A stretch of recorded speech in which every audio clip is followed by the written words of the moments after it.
মালদার বুলবুল চন্ডী স্পোর্টস অ্যাসোসিয়েশনের ৪৯তম বার্ষিক ক্রীড়া প্রতিযোগিতার সূচনা হলো সাইকেল রেস প্রতিযোগিতার মাধ্যমে। সোমবার ২২ কিলোমিটার ব্যাপী সাইকেল রেস প্রতিযোগিতা শুরু হয় বামনগোলার পাকুয়াহাট এলাকা থেকে এবং শেষ হয় হবিবপুর ব্লকের বুলবুল চন্ডী কেন্দুয়া এলাকায় এসে। এদিনের এই সাইকেল রেস প্রতিযোগিতায় হবিবপুর, বামনগোলা ও ওল্ড-মালদা ব্লক মিলিয়ে মোট ২২ জন প্রতিযোগী অংশগ্রহণ করেন।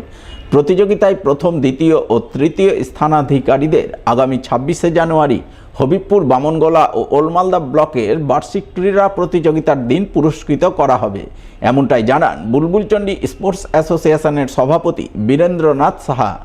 বুলবুল চন্ডী স্পোর্টস অ্যাসোসিয়েশনের উদ্যোগে ৪৯তম বার্ষিক ক্রীড়া অনুষ্ঠান আমাদের এখানে হচ্ছে। আজকে ছিল সাইকেল রেস প্রতিযোগিতা। পাকুয়াহাট থেকে আমাদের স্টেশন গতিদল পর্যন্ত সাইকেল রেস অনুষ্ঠান হলো। আমরা যাদের এখানে প্রথম এবং দ্বিতীয় তৃতীয় যারা অনুষ্ঠানে ফার্স্ট হয়েছে তাদেরকে আমরা ২৬ তারিখে মূল অনুষ্ঠান দেবে, সেদিনকে আমাদের পুরস্কার দেওয়া হয়। মালদার বৈষ্ণবনগর চক্রের ৪৩তম বার্ষিক ক্রীড়া প্রতিযোগিতা হয়ে গেল সোমবার। এদিন এই ক্রীড়া প্রতিযোগিতা অনুষ্ঠিত হয় বৈষ্ণবনগরের বেদ্রাবাদ খেলার মাঠে। আমন্ত্রিত অতিথি হিসাবে উপস্থিত ছিলেন বৈষ্ণবনগরের বিধায়ক চন্দনা সরকার, অবর বিদ্যালয় পরিদর্শক নাসরিন বানু, বৈষ্ণবনগর ক্রীড়া চক্রের সম্পাদক অপূর্ব ঘোষ সহ আরও অনেকেই। এদিন বৈষ্ণবনগর ক্রীড়া চক্রের ৪৩তম বার্ষিক ক্রীড়া প্রতিযোগিতায় চক্রের অধীনস্থ ৬৪টি প্রাথমিক বিদ্যালয়ের কয়েকশো ছেলেমেয়ে অংশগ্রহণ করে। তারা মোট ৩৪টি ইভেন্টে অংশগ্রহণ করে ময়দান মাতিয়ে তোলে।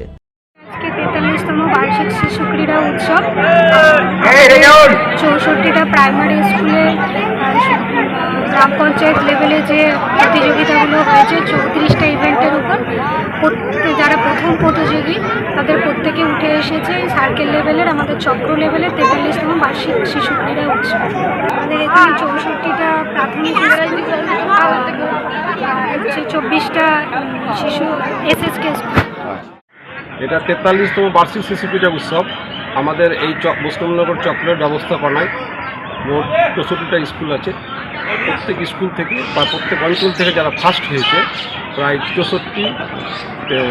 ৩৪টা ইভেন্ট আমাদের প্রতিযোগিতা চলছে। প্রত্যেকেই ফার্স্ট, সেকেন্ড, থার্ড এবং যারা অংশগ্রহণ করেছে দেওয়া আছে।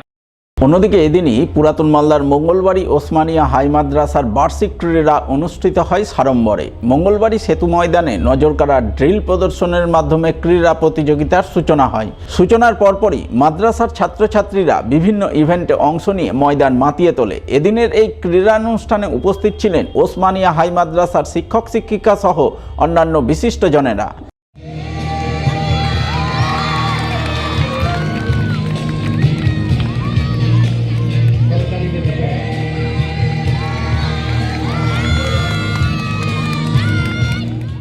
প্রাইজগুলো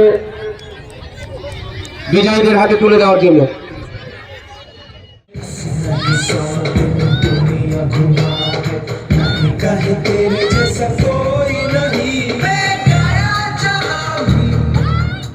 বিএসএফ এর ১২ নম্বর ব্যাটালিয়নের উদ্যোগে সিভিক অ্যাকশন প্রোগ্রাম হয়ে গেল সোমবার।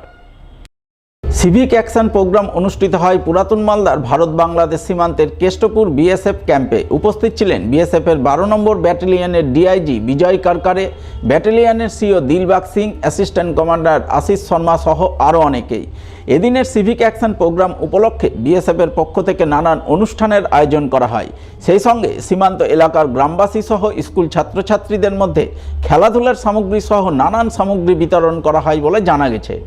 बॉर्डर आउटपोस्ट किष्टपुर है। यहाँ जो एक भारत सरकार का उपक्रम है सिविक एक्शन प्रोग्राम का, ठीक है, जिसमें कि गाँव वालों को जो रिमोट एरिया में रहते हैं तो उनको मदद करने के लिए उनको ज़रूरत की चीज़ें होती है, जैसे कंबल हो गया, मच्छरदानी हो गया, स्कूल के बच्चों को गेम के आइटम देते हैं ताकि उनको गेम खेलने में अजमल ठीक है, उसका एक जो सामान लाया हमने उसका डिस्ट्रीब्यूशन कर रहे हैं। तो सिविक एक्शन प्रोग्राम रखा हुआ है बारी बटालियन की तरफ से।